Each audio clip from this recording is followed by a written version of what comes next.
तो आगे कहते हैं नारद जी के कर्म चार प्रकार के होते हैं। नित्य, नैमित्तिक, काम्य और निषिद्ध। बोले इनमें मद्य, मांस सेवन, चोरी, व्यभिचार आदि निषिद्ध कर्म सबके लिए त्याज्य है। वो बोले कोई भी हो, सबके लिए ये निषिद्ध कर्म है।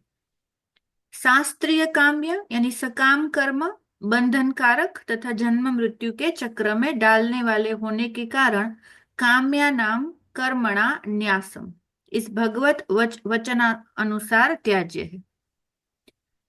सकाम भी बोले क्योंकि बंधन में डालने वाले हैं। शुभ अशुभ दोनों ही बंधन है। जिन्हें शुभ माने सोने की जंजीर से बंधे, अशुभ माने लोहे की जंजीर है तो बंधन। और क्या होगा बंधन के कारण? जन्म मृत्यु के चक्र में वापस डालने वाले होंगे। तो बोले ये भी भगवत वचन के अनुसार तो त्याज्य है।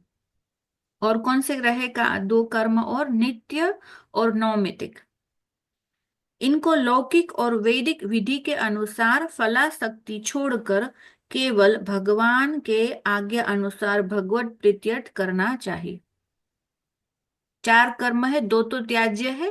बोले दो जो रहे लौकिक और वैदिक, इनको भी धर्म के अनुसार चलते चलते फलाशक्ति छोड़ करके सब कुछ भगवत प्रीत्यार्थ करना चाहिए, जिससे हमारी भक्ति में वृद्धि हो। इस प्रकार के कर्म भगवान ने गीता में भी वही कहा ना, कर्मण्ये वाधिका रस्ते माँ फलेषु कदाचन। कर्म किए बिना तो कोई रह ही नहीं सकता, कर्म तो सब करेंगे। कर्म करना ही चाहिए। कौन सा कर्म? बोले जो भगवत प्रीति को बढ़ाने वाला हो और सब भगवान के प्रीत्यार्थ करे, फलाशक्ति को छोड़ करके। गीता के अनुसार आसक्ति और फलाशा छोड़कर मन, वाणी और शरीर से भगवान के अनुकूल कर्म करना और प्रतिकूल कर्मों का त्याग करना ही विरोधी कर्मों में उदासीनता है। मतलब लौकिक भी अगर हम शरीर धर्म की बात करें, यानी शरीर धर्म का पालन करना यानी लौकिक कर्म करना, है ना। अम, जैसे शास्त्रों के अनुसार लौकिक भी अगर शादी विवाह करे, अ, बच्चों का लालन पालन करे, कोई भी व्यवहार आदि करे, है ना, हम कोई भी व्यापार करे, तो भी बोले कि सब भगवान के प्रीत्यार्थ धर्म के अनुसार। देखो चार प्रकार के सनातन धर्म में पुरुषार्थ बताए गए, है ना, सबको पता है। धर्म, अर्थ, काम, मोक्ष। तो धर्म के पथ पर चलते चलते अर्थ कमाया जाए। धर्मयुक्त अर्थ, अर्थ माने जो भी हम धन आदि कमाते हैं सेवन करके, धर्म के पथ पर चलते हुए अर्थ कमाया जाए। उन अर्थ से जो भी भोग आदि है उनको धर्म पूर्वक भोगा जाए। और अंत में भोगते भोगते फिर एक समय पे बोले उनसे विरति यानी मोक्ष मार्ग पर जाया जाए। तो ये सनातन धर्म की एक सम्यक प्रकार से रचना है। अंत में व्यक्ति मोक्ष मार्ग पे चले, इसलिए चार आश्रम भी है ना हमारे यहाँ व्यवस्था में। सन्यास तो बाद में, पहले सन्यासी पहले याद आता है। कौन सा पहले? ब्रह्मचर्य। ब्रह्मचर्य, गृहस्थ, वानप्रस्थ और सन्यास। तो ब्रह्मचर्य का पालन करते, फिर गृहस्थ धर्म का पालन करते, फिर धीरे धीरे वानप्रस्थ और अंत में बोले सन्यास। तो धर्म युक्त जब हम कर्म करेंगे, भोग को भोगेंगे ना, तो क्या होगा कि एक समय पर भोग भोग लेने के बाद स्वयं उनसे ऊपरती हो जाएगी, स्वयं आसक्ति कम हो जाएगी। भोग को भोग लेने के बाद अपने आप मन उनमें से धीरे धीरे धीरे करके हट जाएगा और फिर बोले वानप्रस्थ और अब सन्यास की ओर। तो ऐसी ऐसी रचना है। तो बोले इस तरह से कर्म करो। और फिर अगर मन में अभी भी इच्छा है, वरना अगर इच्छा ही नहीं है तो ये ब्रह्मचर्य से सीधा कोई संन्यास भी ग्रहण कर सकता है, ये भी विधान है, ऐसा भी कर सकता है। हाँ, लेकिन ये बहुत विचार करके विवेक पूर्वक कि अगर यदि इच्छा है और देखा देखी में संन्यास धारण कर लिया तो क्या होगा, पतित हो जाएंगे फिर। अगर वो इच्छा दृढ़ नहीं है, अभी भी भोग भोगने की इच्छा है, ठीक है, वो ठीक है, पूर्व के संस्कार भी होते हैं, बंधन भी कुछ होते हैं, तो ये सब कुल मिला करके अभी भी भोगों में आसक्ति है, तो बोले अच्छा ये मार्ग पे चलो, कोई नहीं। लेकिन देखा देखी, इसलिए कहा देखा देखी भक्ति ना निभे। अगर सीधा संन्यास ले लिया, अभी भी इच्छा रह गई भोगों की, तो पतित हो जाएंगे। तो इसलिए धर्मते बिरति, विरति माने वैराग्य, धर्म से चलते चलते और फिर अपने आप वैराग्य हो जाएगा। अंत में इसीलिए कहा कि वानप्रस्थ और फिर सन्यास। लेकिन परिस्थिति ये है कि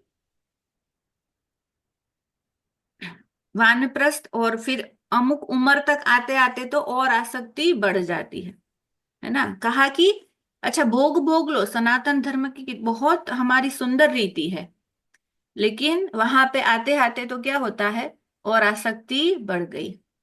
बच्चों का ब्याह हो जाए फिर हमारी जिम्मेवारी खत्म, गृहस्थ में है तो तब तक बताया, तब तक अपनी जिम्मेवारी निभाओ। फिर क्या देखा जाता है, बच्चों को, बच्चों के बच्चों को भी देख ले जरा, नाती पोतों को भी देख ले जरा, उनको भी खिलाए, उनकी भी शादी हो जाए। तो बोले ये नहीं, ये फिर भगवत अनुकूल आचरण नहीं हुआ, ये नहीं हुआ। तो धर्म से चलो, चलते चलते अपने आप विरति हो जाएगा, यदि धर्म पूर्वक चल रहे हो तो अपने आप विरति हो जाएगी, ऐसी व्यवस्था है। तो ये सब सामान्य जन के लिए कहा। और बाकी जो बोले कि प्रेमा भक्ति की उन्मदमयी स्थिति आती है, फिर तो कोई नीति नियम लागू नहीं होता। जब तक ऐसी स्थिति नहीं आती, स्थिति प्राप्त न होने तक ऐसे भगवत अनुकूल कर्म प्रेमी भक्त के द्वारा स्वाभाविक ही हुआ करते हैं। अगले सूत्र में कहते हैं कि भवतु निश्चय दृढ़ दृढ़चार्य ऊर्ध्व शास्त्र रक्षणम। विधि निषेध से अतीत अलौकिक प्रेम प्राप्ति करने का मन में दृढ़ निश्चय हो जाने के बाद भी शास्त्र की रक्षा करनी चाहिए, यानी बाद ही के बाद भी, अर्थात भगवत अनुकूल शास्त्रोक्त कर्म करने चाहिए। देखो ये बहुत सुंदर बात कही। विधि निषेध से अतीत अलौकिक, क्या कहा, अलौकिक प्रेम मतलब विधि निषेध से अब अतीत, ये सब क्या कहा, जो अभी जिनके हृदय में वो भक्ति नहीं आ गई है ना, वो प्रेमा भक्ति की, जिनकी बात नारद जी कर रहे हैं, जो मीराबाई की स्थिति थी, जो प्रहलाद की स्थिति थी, बोले जब जब तक वो स्थिति नहीं आए तब तक ऐसे विधि विधान से चलो, भगवद अनुकूल कर्म करो, तब तक बोले कि एक से कहा कि एक से लगे रहो, शास्त्र की मर्यादा में चलो, धर्म अनुसार काम कार्य करो, तब तक कोई प्रमाण सिद्ध करने का प्रयास ना करो, तब तक जैसे शास्त्र की रक्षा की बात ना सोचो, मतलब अपना करो, जैसे अपना अपनी अपनी पहले देख लो, पहले ये सब करते करते अपना कल्याण कर लो, फिर दूसरे का कल्याण के बारे में सोचना। जैसे कहा कि अम, जो भी संसार में हो रहा है भगवत इच्छा के अनुसार उनको भगवान जैसे उनको उनको मान लो और धीरे धीरे आगे बढ़ते रहो भक्ति की मार्ग में, जब तक वो स्थिति नहीं आ जाती। बोले तुझे तुझे बेगानी कहा परी, तू अपनी निबेर। ऐसा ऐसा ऐसा करते करते मतलब तब तक दूसरों का भी नहीं सोचना, शास्त्र की रक्षा करने के बारे में भी नहीं सोचना। पहले अपना देख लो, मतलब एक एक एक कोई चयन करो, एक रास्ता पकड़ो, है ना। ये बहुत, जैसे कल भी हमने बात की कि ये बहुत सुंदर बात है। पहले एक अनन्यता पकड़ो, एक एक शास्त्र, एक सिद्धांत, एक गुरु, एक पंथ, एक ग्रंथ, एक एक को पकड़ो, एक इष्ट। पहले उस स्थिति तक पहुंच जाओ, मतलब देखो कि जमीन में, मतलब हमको नीचे जो गड़ा हुआ पानी है वो चाहिए, तो हमको एक ही जगह पे खुदाई करनी होगी ना, है ना, कि अलग अलग जगह पे खोदो रोज जा करके। एक ही जगह पे खुदाई करोगे धीरे धीरे धीरे धीरे, तो फिर वहां अंदर जो तत्व है जो हमको चाहिए वो उभर के आएगा। अब रोज जाओ अलग अलग अलग खुदाई करो तो क्या होगा?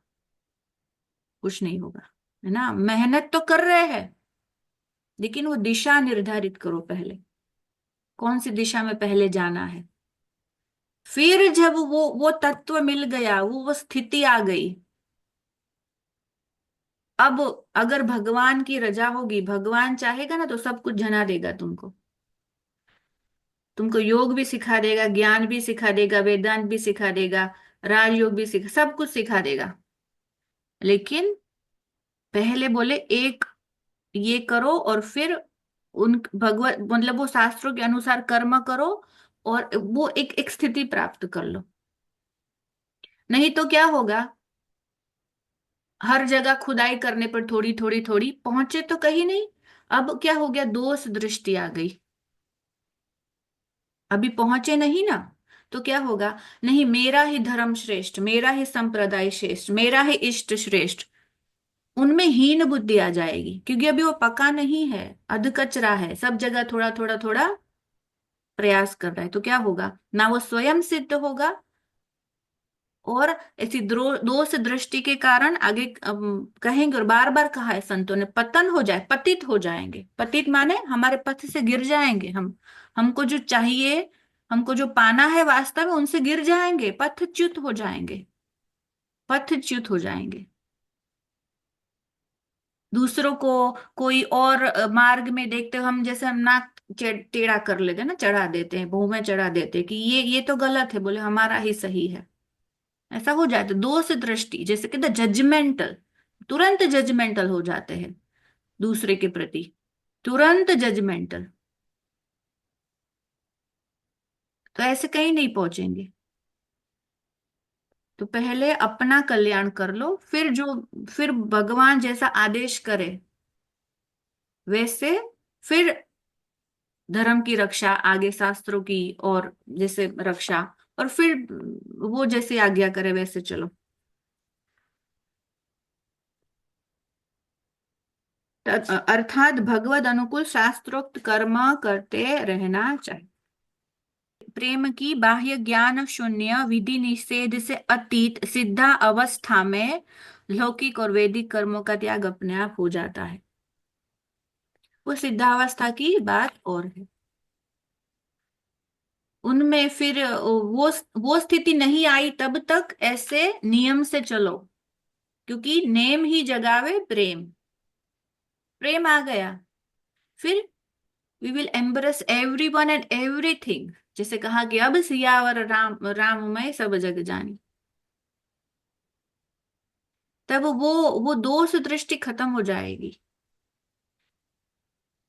फिर तुरंत जैसे सब सब जैसे ज्ञान अपने आप वो हो ही जाएगा। क्योंकि अब एक वो पक्की हो गई ना, वो वहां पे जैसे वो जान लिए वो तत्व को, तत्व तो एक ही है फिर। इसीलिए जब तक प्रेम की वैसी सब कुछ भुला देने वाली स्थिति प्राप्त न हो जाए, तब तक प्रेम के नाम पर शास्त्र विहित कर्मों का त्याग कभी नहीं करना चाहिए। देखा देखी होती है ना, ऐसे तब तक चलो, तब तक इसीलिए कहा कि संतों को देख करके उनकी स्थिति का आकलन नहीं किया जा सकता, दोष दृष्टि हो जाती है। अगर हमारी ऐसी स्थिति नहीं है तो हम तुरंत दोष देख लेंगे।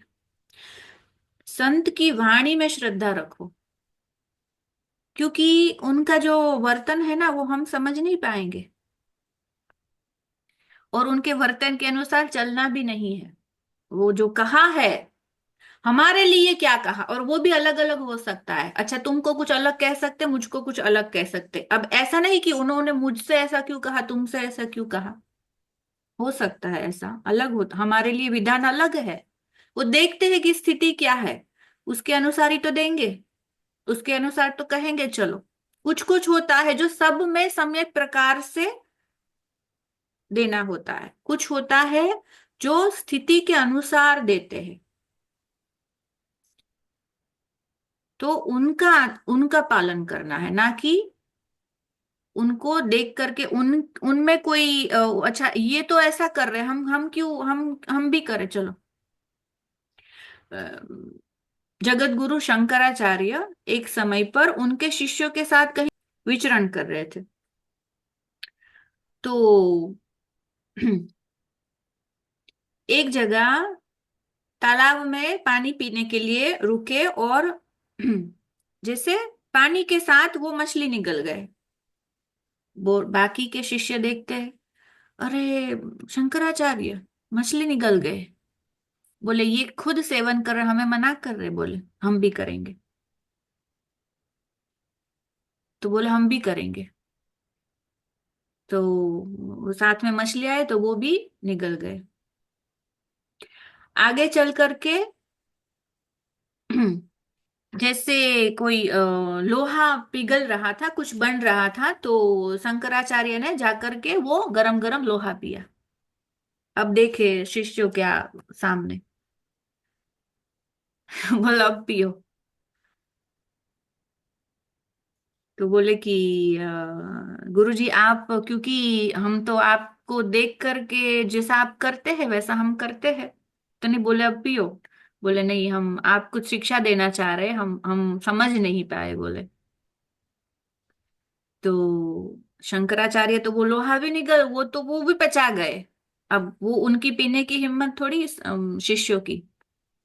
और फिर उसी समय वो उन्होंने वो मछली को जिंदा बाहर निकाला, और शिष्यों के पेट में तो वो आंतों में जा करके वो भी पच गई।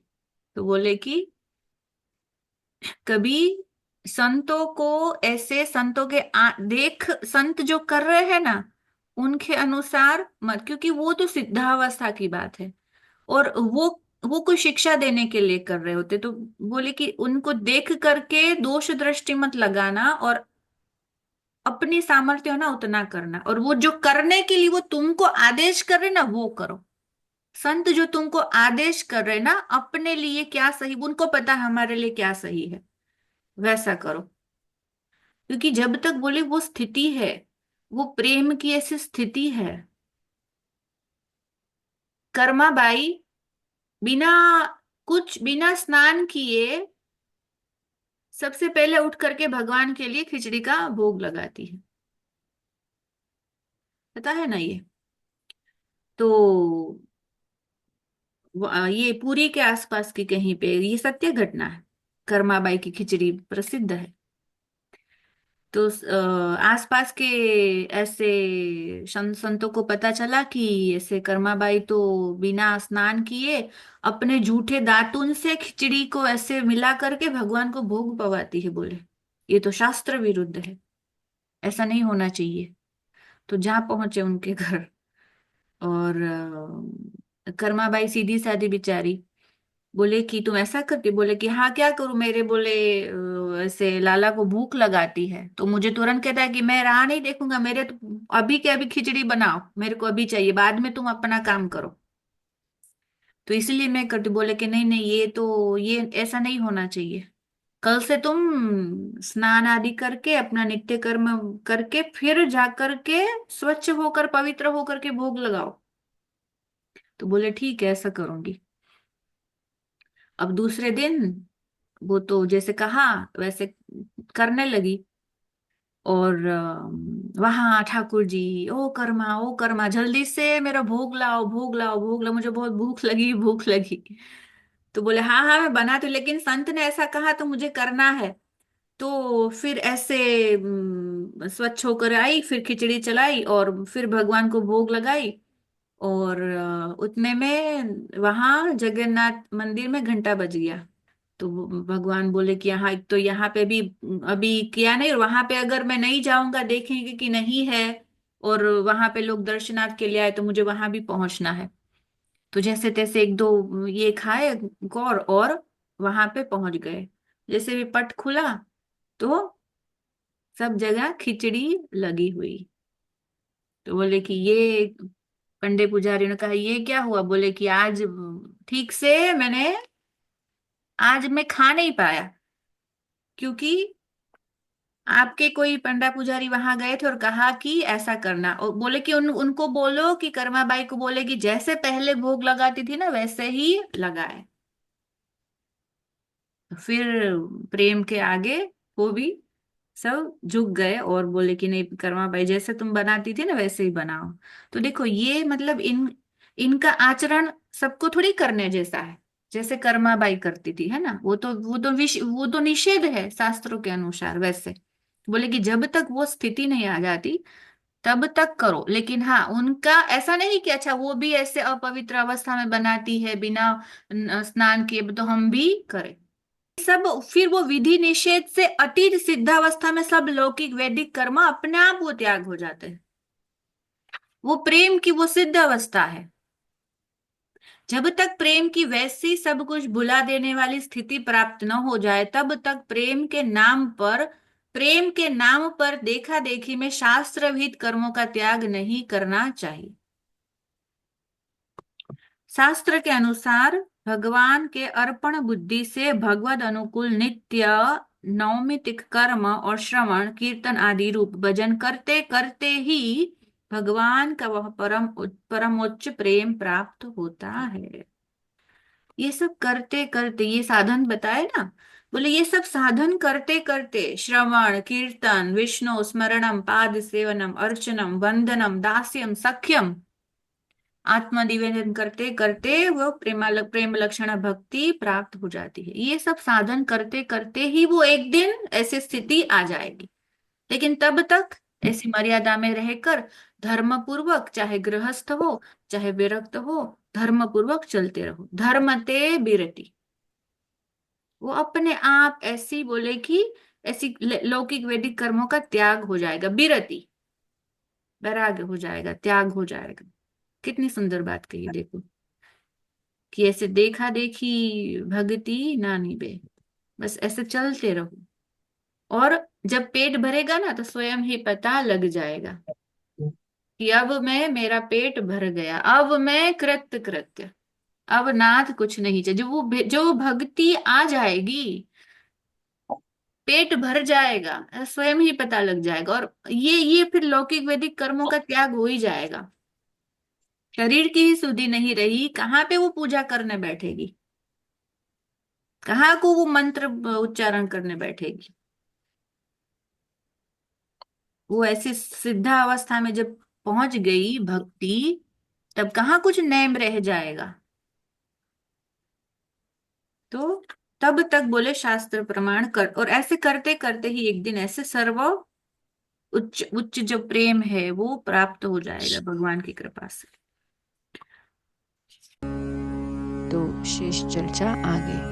आज का ये भाव ईश्वर के चरणों में समर्पित करते हुए आप सभी के हृदय में विराजमान प्रेम प्रभु को मेरा प्रणाम। सर्वे भवन्तु सुखिनः।